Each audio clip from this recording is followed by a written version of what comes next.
in the Willows by Kenneth Grahame. Chapter 8. Toad's Adventures. When Toad found himself immured in a dank and noisome dungeon, and knew that all the grim darkness of a medieval fortress lay between him and the outer world of sunshine and well-metalled high roads, where he had lately been so happy, disporting himself as if he had brought up every road in England, he flung himself at full length on the floor and shed bitter tears and abandoned himself to dark despair. "This is the end of everything," he said. "At least it is the end of the career of Toad," which is the same thing. The popular and handsome Toad, the rich and hospitable Toad, the Toad so free and careless and debonair. "How can I hope to ever be set at large again," he said, "who have been imprisoned so justly for stealing so handsome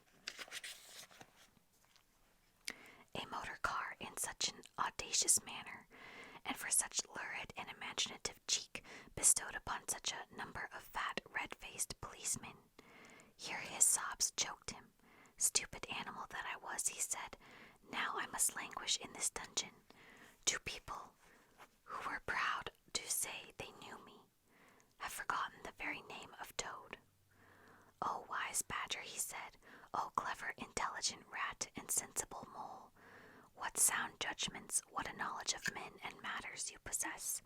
Oh, unhappy and forsaken Toad, with lamentations such as these he passed his days and nights for several weeks, rushing his meals or intermediate light refreshments, though the grim and ancient jailer, knowing that Toad's pockets were well lined, frequently pointed out that many comforts and indeed luxuries could be arranged and sent at a price from outside.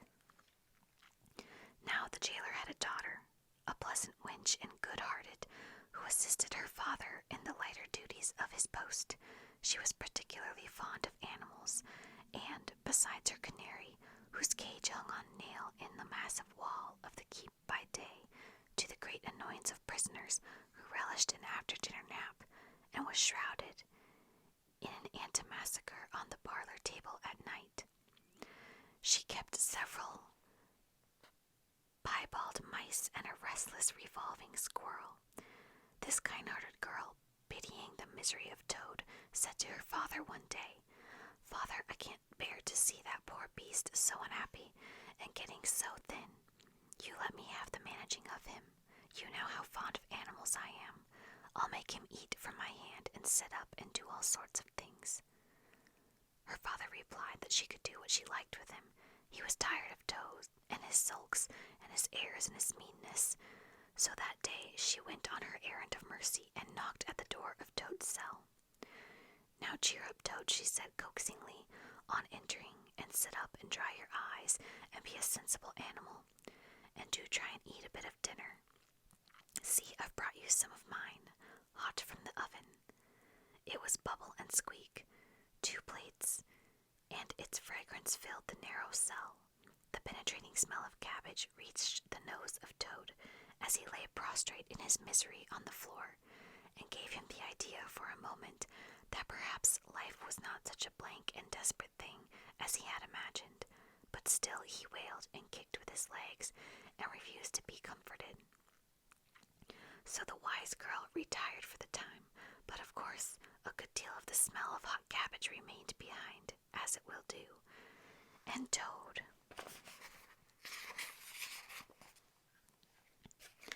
between his sobs, sniffed and reflected, and gradually began to think new and inspiring thoughts of chivalry and poetry and deeds still to be done, of broad meadows and cattle browsing in them, raked by sun and wind, of kitchen gardens and straight herb borders and warm snapdragons beset by bees, and of the comforting clink of dishes set down on the table at Toad Hall, and the scrape of chair legs on the floor, as everyone pulled himself close up to his work. The air of the narrow cell took on a rosy tinge. He began to think of his friends and how they would surely be able to do something, of lawyers, and how they would have enjoyed his case, and what an ass he had been, not getting in a few, and last Lastly, he thought of his own great cleverness and resource, and all that he was capable of if only he gave his great mind to it. And the cure was almost complete. When the girl returned, some hours later, she carried a tray with a cup of fragrant tea steaming on it, and a plate piled up with very hot buttered toast, cut thick, very brown on both sides, with the butter running through the holes in it in great golden drops, like honey from honeycomb. The smell of that buttered toast simply talked to Toad, and with no uncertain voice, talked of warm kitchens, of breakfasts on bright frosty mornings, of cozy parlor firesides on winter evenings, when one's ramble was over and slippered feet were propped on the fender, of the purring of concentrated cats, and the twitter of sleepy canaries. Toad sat up on end once more, dried his eyes, sipped his tea, and munched his toast, and soon began talking freely about himself and the house he lived in.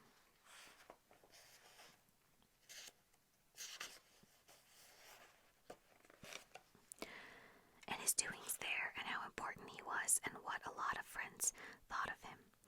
The jailer's daughter saw that the topic was doing him much good as the tea, as indeed it was, and encouraged him to go on.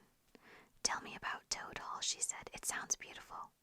"Toad Hall," said the Toad proudly, "is an eligible, self-contained gentleman's residence, very unique, dating in part from the 14th century, but replete with every modern convenience.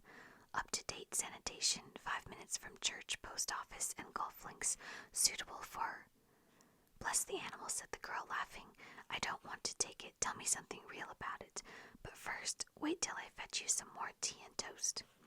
She tripped away, and presently returned with a fresh trayful, and Toad, pitching into the toast with avidity, his spirits quite restored to their usual level, told her about the boathouse and the fish pond and the old walled kitchen garden, and about the pigsties and the stables and the pigeon house and the hen house, and about the dairy and the wash house and the china cupboards and the linen press, she liked that bit especially, and about the banqueting hall, and the fun they had there when the other animals were gathered round the table, and Toad was at his best, singing songs, telling stories, carrying on generally.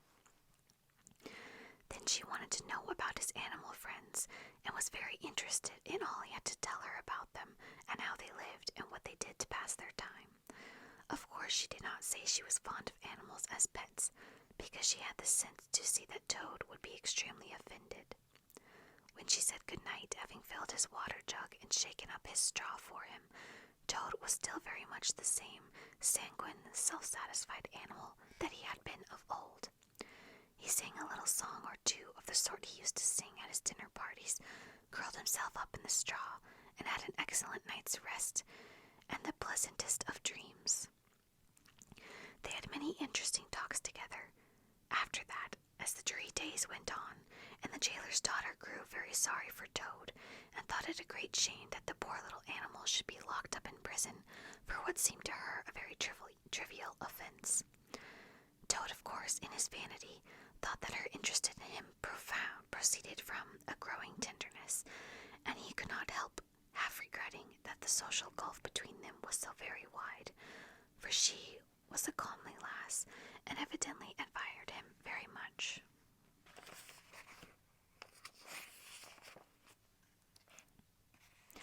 One morning the girl was very thoughtful, and answered at random, and did not seem to Toad to be paying proper attention to his witty sayings and sparkling comments. "Toad," she said presently, "just listen, please. I have an aunt who is a washerwoman." There, said Toad graciously and affably. "Never mind. Think no more about it. I have several aunts who ought to be washerwomen." "Do be quiet a minute, Toad," said the girl. "You talk too much. That's your chief fault, and I'm trying to think. And you hurt my head. As I said, I have an aunt who is a washerwoman. She does the washing for all the prisoners in this castle. We try to keep any paying business of that sort in the family, you understand. She takes out the washing on Monday morning and brings it in on Friday evening. This is a Thursday. Now this is what occurs to me. You're very rich, at least you're always telling me so, and she's very poor. A few pounds wouldn't make any difference to you, and it would mean a lot to her. Now, I think if she were properly approached, squared, I believe, is the word you animals use, you could come to some arrangement by which she would let you have her dress and bonnet and so on, and you could escape from the castle as the official washerwoman. You're very alike in many respects, particularly about the figure. We're not, said Toad in a huff. I have a very elegant figure for what I am. So has my aunt, replied the girl, for what she is. But have it your own way, you horrid, proud, ungrateful animal, when I'm sorry for you and trying to help you. Yes, that's all right, thank you very much indeed, said the Toad hurriedly, but look here. You wouldn't surely have Mr. Toad of Toad Hall going about the country disguised as a washerwoman. Then you can stop here as a toad, replied the girl with much spirit. I suppose you want to go off in a coach and four. Honest, Toad was always ready to admit himself in the wrong. You are a good, kind, clever girl, he said, and I am indeed a proud and stupid toad. Introduce me to your worthy aunt, if you will be so kind, and I have no doubt that the excellent lady and I will be able to arrange terms satisfactory to both parties. Next evening, the girl ushered her aunt into Toad's cell, bearing his week's washing pinned up in a towel. The old lady had been prepared beforehand.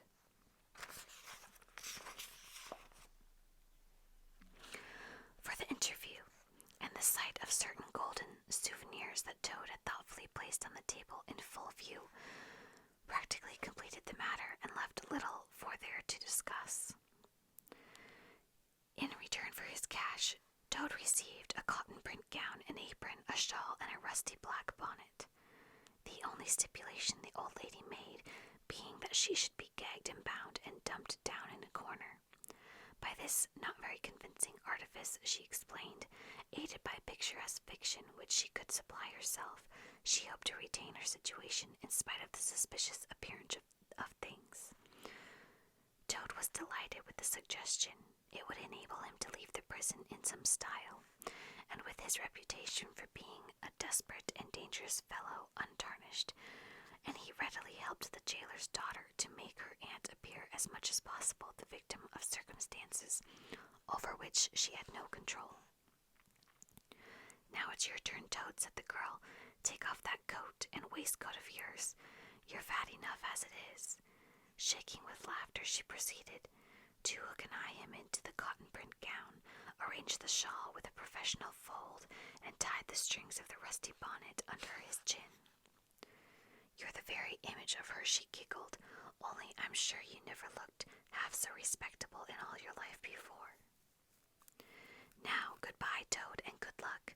Go straight down the way you came up, and if anyone says anything to you, as they probably will, being but men, you can chaff back a bit, of course, but remember, you're a widow woman, quite alone in the world, with a character to lose. With a quaking heart, but as firm a footstep as he could command, Toad set forth cautiously on what seemed to be a most harebrained and hazardous undertaking, but he was soon agreeably surprised to find how easy everything was made for him, and a little humbled at the thought that both his popularity and the sex that seemed to inspire it were really another's.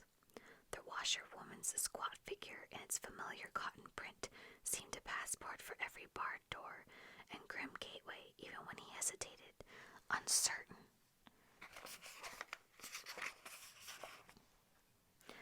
As to the right turning to take, he found himself helped out of his difficulty by the warder at the next gate, anxious to be off to his tea, summoning him to come along sharp and not keep him waiting there all night.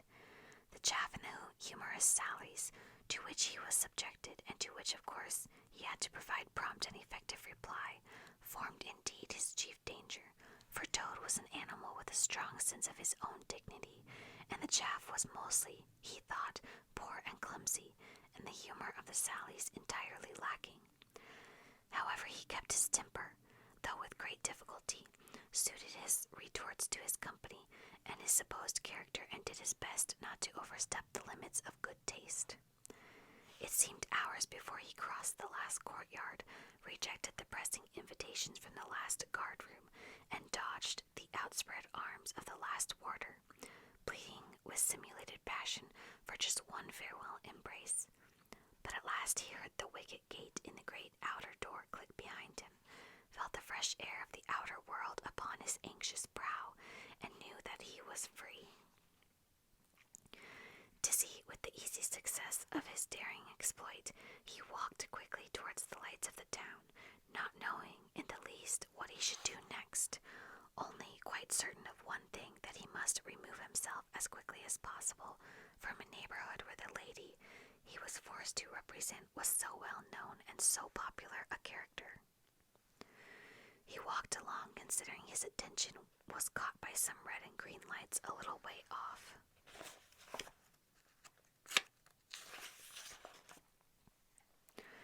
To one side of the town, and the sound of the puffing and snorting of engines and the banging of shunted trucks fell on his ear. Ah, he thought, this is a piece of luck. A railway station is the thing I want most in the whole world at this moment. And what's more, I needn't go through the town to get it, and shan't have to support this humiliating character by repartees which, though thoroughly effective, do not assist one's self-respect. He made his way to the station accordingly, consulted a timetable, and found that a train bound more or less in the direction of his home was due to start in half an hour. More luck, said the Toad, his spirits rising rapidly, and went off to the booking office to buy his ticket. He gave the name of the station, that he knew to be the nearest to the village, of which Toad Hall was the principal feature, and mechanically put his fingers in search of the necessary money where his waistcoat pocket should have been. But here the cotton gown, which had nobly stood by him so far, and which he had basely forgotten, intervened, and frustrated his efforts. In a sort of nightmare he struggled with the strange uncanny thing that seemed to hold his hands, turn all muscular strivings to water, and laugh at him all the time, while other travelers, forming up a line behind, waited with impatience, making suggestions of more or less value and comments of more or less stringency at point. At last, somehow, he never rightly understood how, he burst the barriers, attained the goal, arrived at where all waistcoat pockets are internally situated, and found not only no money but no pocket to hold it, no waistcoat to hold the pocket. To his horror he recollected that he had left both coat and waistcoat behind him in his cell, and with them his pocketbook, money, keys, watch, matches, pencil case, and all that makes life worth living, all that distinguishes the many-pocketed animal, the lord of creation, from the inferior, one-pocketed or no-pocketed productions that hop or trip about, permissively unequipped for the real contest. In his misery, he made one desperate effort to carry the thing off, and with a return to his fine old manner, a blend of the squire and the college don, he said, "Look here, I find I've left my purse behind. Just give me that ticket, will you, and I'll send the money on tomorrow. I'm well known in these parts." The clerk stared at him and the rusty black bonnet a moment, and then laughed. "I should think you are pretty well known in these parts," he said, "if you've tried this game on often. Here, stand away from the window, please, madam. You're obstructing the other passengers." An old gentleman, who had bottling him in the back for some moments, here thrust him away, and what was worse, addressed him as his good woman, which angered Toad more than anything that had occurred that evening. Baffled and full of despair, he wandered blindly down the platform where the train was standing, and tears trickled down each side of his nose. It was hard, he thought, to be within sight of safety, and almost of home, and to be balked by the want of a few wretched shillings, and by the petty flogging mistrustfulness of paid officials. Very soon his escape would be discovered, the hunt would be up, he would be caught, revealed, loaded with chains, dragged back again to prison, and bread and water and straw. His guards and penalties would be doubled, and oh, what sarcastic marks the girl would make what was to be done. He was not swift of foot. His figure was unfortunately recognizable. Could he not squeeze under the seat of a carriage? He had seen this method adopted by schoolboys when the journey, money provided by thoughtful parents, had been diverted to other and better ends. As he pondered, he found himself opposite the engine, which was being oiled, wiped, and generally caressed by its affectionate driver, a burly man with an oil can in one hand and a lump of cotton waste in the other.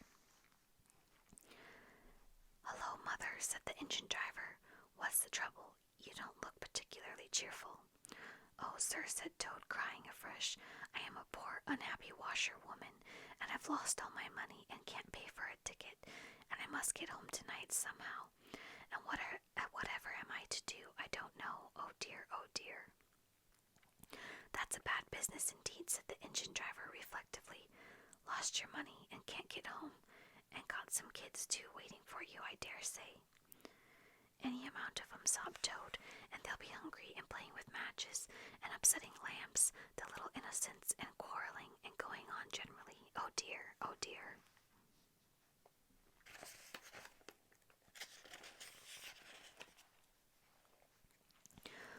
"Well, I tell you what I'll do," said the good engine driver. "You're a washerwoman. To your trade, says you. Very well, that's that, and I'm an engine driver, as you may well see, and there's no denying it's terribly dirty work. Uses up a power of shirts, it does, till my missus is fair tired of washing 'em. If you'll wash a few shirts for me when you get home, and send 'em along, I'll give you a ride on my engine.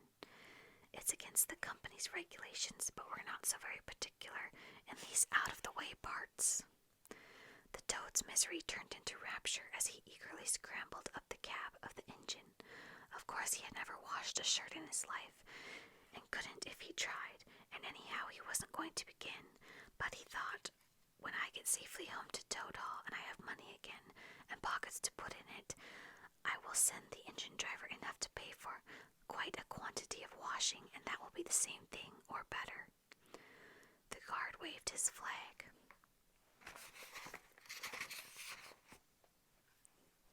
The engine driver whistled in cheerful response, and the train moved out of the station.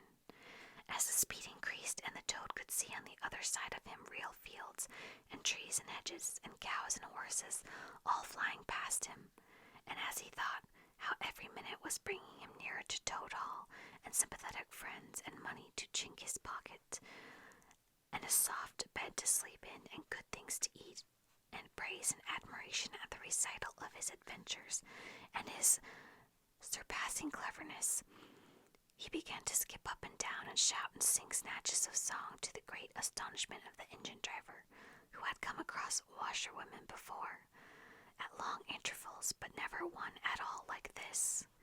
They had covered many, many a mile, and Toad was already considering what he would have for supper as soon as he got home, when he noticed that the engine driver, with a puzzled expression on his face, was leaning over the side of the engine and listening hard. Then he saw him climb onto the coals and gaze out over the top of the train. Then he returned and said to the Toad, "It's very strange, we're the last train running in this direction tonight. Yet I could be sworn that I heard another following us." Toad ceased his frivolous antics at once. He became grave and depressed, and a dull pain in the lower part of his spine, communicating itself to his legs, made him want to sit down and try desperately not to think of all the possibilities. By this time the moon was shining brightly, and the engine driver, steadying himself on the coal, could command a view of the line behind them for a long distance. Presently he called out, "I can see it clearly now. It is an engine, on our rails, coming along at a great pace. It looks as if we were being pursued." The miserable Toad, crouching in the coal dust, tried hard to think of something to do, with dismal want of success. "They are gaining on us fast," cried the engine driver, "and the engine is crowded with the queerest lot of people, men like ancient warders waving halberds, policemen in their helmets waving truncheons, and shabbily dressed men."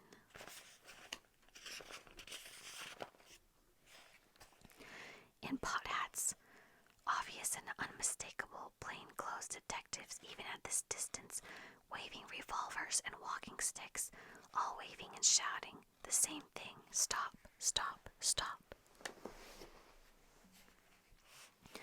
Then Toad fell on his knees among the coals, and raising his clasped paws in supplication cried, "Save me, only save me, dear kind Mr. Engine Driver, and I will confess everything.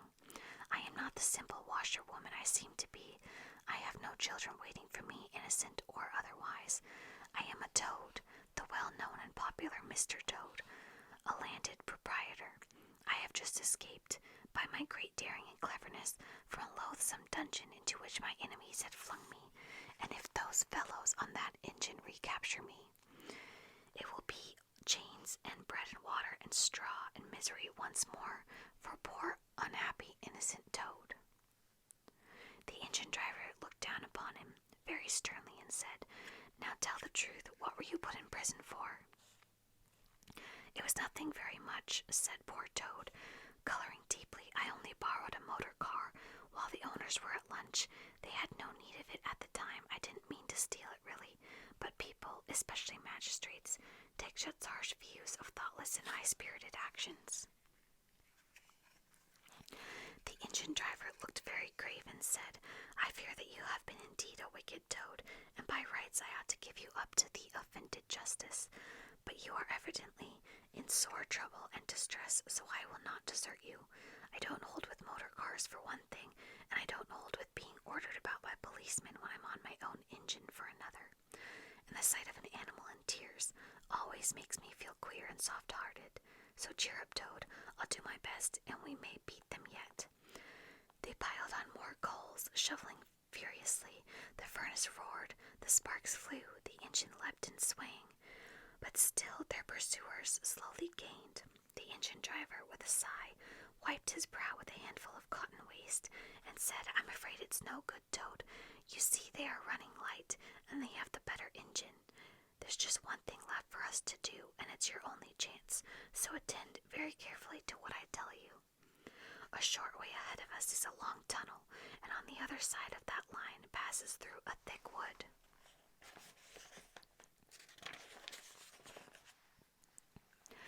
Now I will pull on all the speed I can while we are running through the tunnel, but the other fellows will slow down a bit, naturally for fear of an accident. When we are through, I will shut off steam and put on brakes as hard as I can, and the moment it's safe to do so you must jump and hide in the wood before they get through the tunnel and see you. Then I will go full speed ahead again, and they can chase me if they like for as long as they like, and as far as they like. Now mind and be ready to jump when I tell you."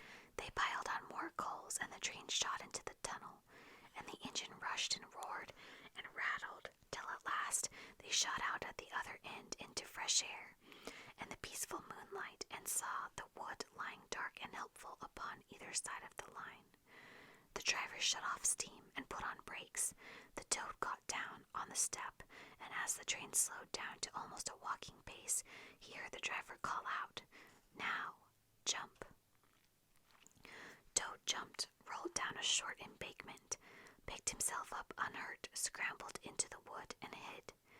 Peeping out, he saw his train get up speed again and disappear at a great pace. Then out of the tunnel burst the pursuing engine, roaring and whistling, her motley crew waving their various weapons and shouting, "Stop, stop, stop." When they were past, the Toad had a hearty laugh for the first time since he was thrown into prison, but he soon stopped laughing when he came to consider that it was now very late and dark and cold, and he was in an unknown wood with no money and no chance of supper, and still far from friends and home, and the dead silence of everything, after the roar and rattle of the train, was something of a shock. He dared not leave the shelter of the trees, so he struck into the wood with the idea of leaving the railway as far as possible behind him. After so many weeks within walls, he found the wood strange and unfriendly, and inclined, he thought, to make fun of him. Night jars, sounding their mechanical rattle, made him think that the wood was full of searching warders, closing in on him. An owl swooping noiselessly toward him brushed his shoulder with its wing, making him jump with the horrid certainty that it was a hand, then flitted off, moth-like, laughing its low ho ho ho, which Toad thought in very poor taste. Once he met a fox who stopped, looked him up and down in a sarcastic sort of way, and said, "Hello, washerwoman."